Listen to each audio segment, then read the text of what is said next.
The Universal Orlando Resort has at long last expanded their footprint by opening their latest theme park, Universal Epic Universe, with 5 distinct worlds for guests to explore: Celestial Park, How to Train Your Dragon, Isle of Berk, the Wizarding World of Harry Potter, Ministry of Magic, Super Nintendo World, and Dark Universe. It's certainly by far their most exciting theme park as well. Oh hey, look at all that empty space between those lands. Space allocated for future expansion, perhaps?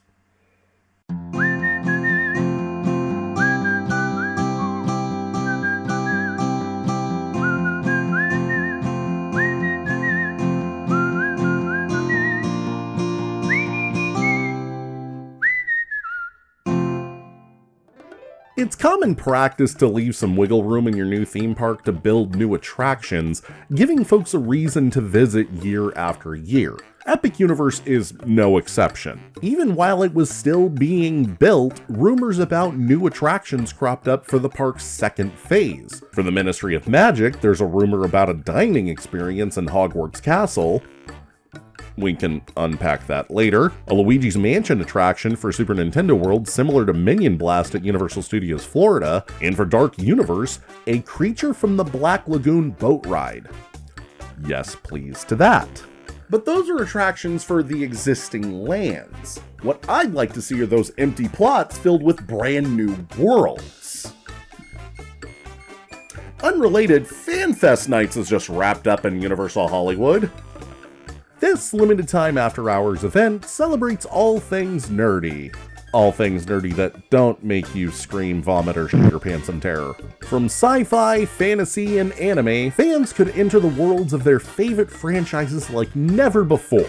Like One Piece, Jujutsu Kaisen, Dungeons & Dragons, with even a few additional offerings in the Wizarding World of Harry Potter and Super Nintendo World. And yeah, while this was a fun thing to have between peak seasons, both as a way to retain pass holder interest and earn a little more toward their bottom line for the quarter, I can't help but feel they were treating this as market research with quadruple the effort for new attractions they'll potentially bring to the parks in the future. Oh hey! Look at this brand new theme park with all that empty space between those lands. Space allocated for future expansion, perhaps?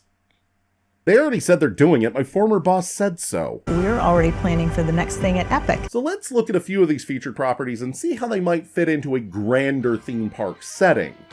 Starting with Back to the Future. Set within Hill Valley in 1955, guests can meet Marty, Doc, Biff, George, Lorraine, and Einstein, cut a rug at the Enchantment Under the Sea dance, and watch lightning hit the clock tower. Oh, and this all takes place at Courthouse Square on the back lot, where they filmed Back to the Future. What's funny is that this isn't too dissimilar from a pitch Dave had for a potential Back to the Future land. Only instead of being locked into one time period, the town square would be in the midst of a time rift paradox thing and include elements from all of them, mainly in the form of projection mapping effects on the clock tower morphing between its different looks throughout the movies, then the Cafe 80s and a steam train ride, as well as another obvious inclusion. Look, I miss Back to the Future too. I miss Back to the Future, the ride too. I also wish it didn't have to be replaced, and I will always cherish the memories I have of riding it. I had to do it at least once every time I came to the park as a kid and a teenager, but we can do a lot better than this ride system, right? The Omnimax Dome is fine, but only from the dead center of the screen. I mean, look at the Paris scene and soaring around the world. And this ride system, to put it generously, has seen better days.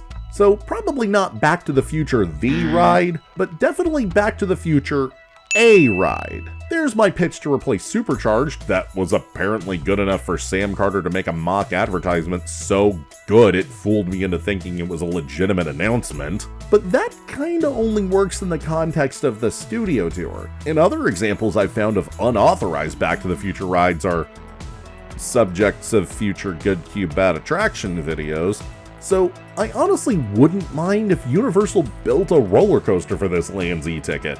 I mean, they're already put the flux capacitor on the back of the Stardust Racers trains. Even then, they're starting with an incredible foundation. The amount of character experiences and shows reminds me a lot of Ghost Town Alive at Knott's Berry Farm. And going with that alone would still be worth the price of admission. Anything else would just be icing on the cake. However, it's probably not a great idea to rely solely on meet and greets to carry an entire land.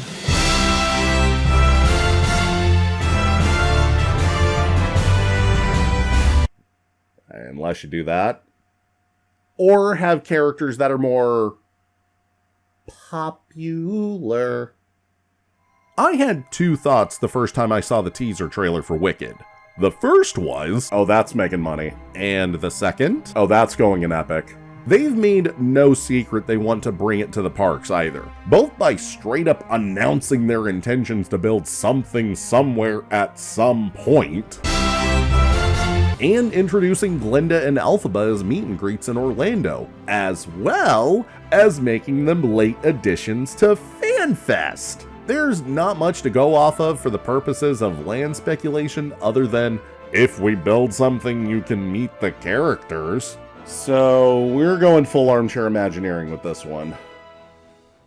Only I'm not kicking Dave out of his place this time.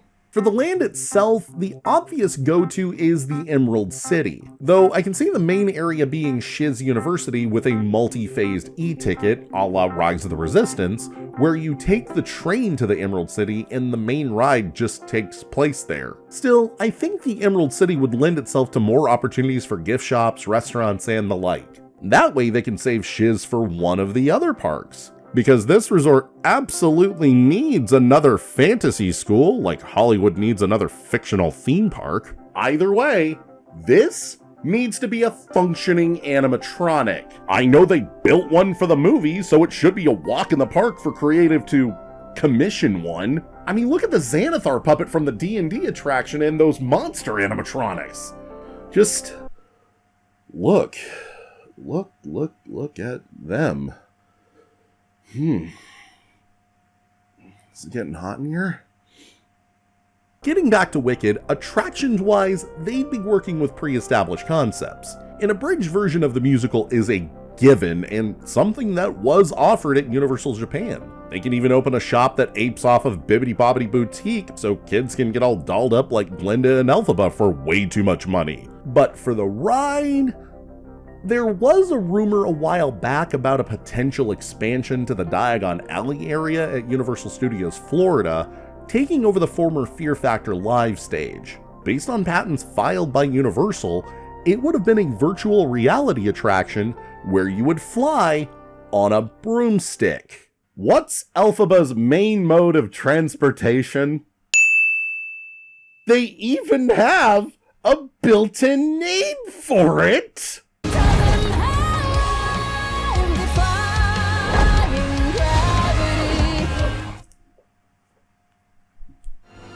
They'd be fools not to build this! Besides, if I know this company well enough, they are the exact amount of petty to build a land set in this world specifically so Disney can't. And God knows they have wanted to, and made an attempt.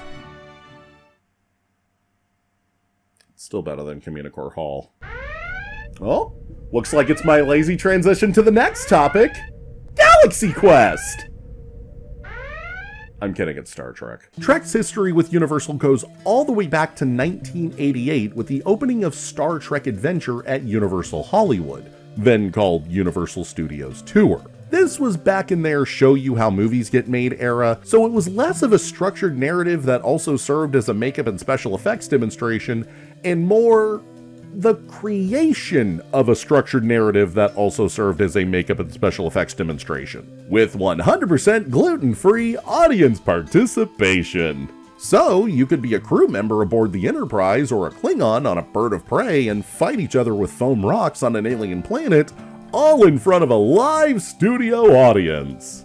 Also, they filmed it, spliced it together with clips from one of the movies to create a new episode, put it on a VHS tape, and sold it to you for way too much money, which was a selling point. In my opinion, it was seeing the beaming down effect happen to the participants live on stage. Yeah, you think Disney was so innovative with that transformation scene in their Beauty and the Beast ride? Universal was disintegrating guests in the 80s! But at FanFest, we had the Star Trek Red Alert attraction. And it's less the creation of a structured narrative that also serves as a makeup and special effects demonstration. I think you get the point. This guided tour takes you aboard the USS Enterprise D, which includes the very same screen-used bridge set from Star Trek Picard, where during a tour, a mysterious entity disables the ship's functions while the crew tries to get them back online and uncover its motives. Turns out it just wanted to say hi and peaced out. Thing is, this is a good blueprint for an attraction within the hypothetical land. As a blueprint for the hypothetical land, it needs some work. Work that was done over 25 years ago in Las Vegas. In 1998, Star Trek The Experience opened in the Hilton in Las Vegas, Nevada. It had heavily immersive attractions, food offerings, character interactions. It was like Galaxy's Edge before Galaxy's Edge, only nothing like Galaxy's Edge because Disney cuts entertainment all the time and doesn't pay their cast members what they're worth. Also plays loosey-goosey with the area's established continuity, but that's par for the course for Trek. These are the same species. Actually, Red Alert is basically just the Vegas attraction sans the motion simulator or 4D show, but throw that back in along with the shops and restaurant, and you have a land Trekkies can call home. Or is it Trekkers? Actually, is there still a difference between Trekkies and Trekkers? I only ask because I only know the difference between Star Wars fans and people who hate themselves. As for everything else at FanFest, I mean, the JJK show and the Fantastic Beasts are literally imports from Osaka. The Yoshi Egg Hunt is an apology for us not getting the ride. And I honestly feel Dungeons & Dragons deserves its own video at some point, maybe. Mostly so I don't hyperfixate about the characters I've played in my campaigns, so it's because nobody wants to hear that. One Piece is just meet and greets, which, for an event like FanFest, is fine. But it just kind of makes me wish they pulled a Purge Dangerous Waters and... Actually, Florida's the only Universal resort in the world without one. And Epic Universe does need a stunt show. The future! The polar ice caps have melted!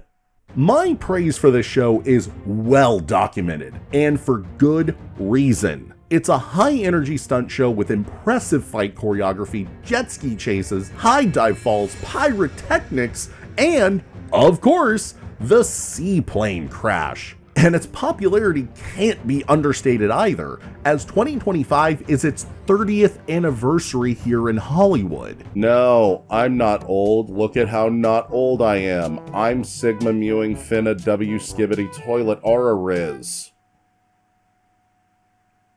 I feel like I need to go to jail for saying that. And it was an opening day attraction at Universal Japan in 2001, Universal Singapore in 2011, and Universal Beijing in 2021. It was even slated for Universal Dubai before that whole project fell victim to the 2008 recession. Also might be opening in the Great Britain Park in 2031.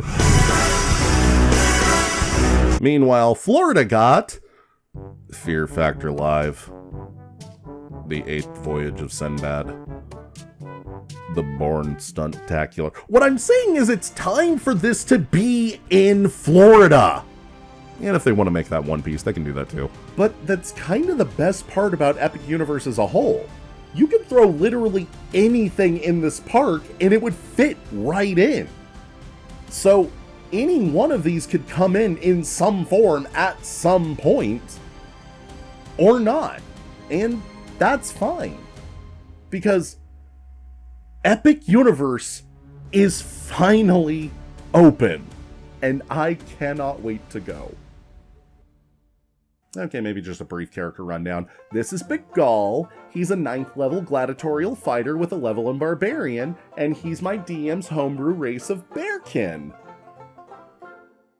Thank you all so much for watching this video. I am excited about one day visiting this theme park in whatever stage it's in, whether these end up being there or not. But go ahead and leave in the comments which one of these sounds exciting to you. Or maybe there's another thing that I didn't talk about that could probably be even more exciting. But again, I'll get there when I get there. I probably need to focus on upgrading my computer because I noticed it was chugging a little during the making of this video. And that's something you can help out with over on Patreon. For as little as $1 a month, you too can assist me in making these videos and making them better and upgrading equipment.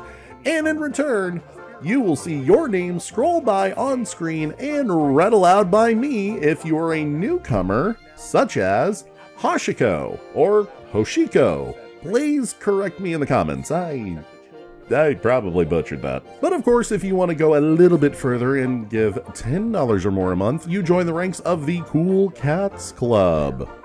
Here you'll get all the previous perks like early videos, name in the credits, but you also have access to an exclusive monthly live stream. And I have decided I will try to play theme park video games, building up to that potential video. But those amazing Cool Cats are newcomer Alice Baxter, Ashley Hines, Bennett Ballard, Danielle Garcia, David Gansel, Ian Cameron, Kooky Trails, Lisa Sturgis, Nicholas DePorto, Pander Plays, Tindo the Seal, Tony Goldmark, and Trevor Gumble. Any amount will do, you can cancel anytime, and, potentially save up for an Epic Universe trip yourself.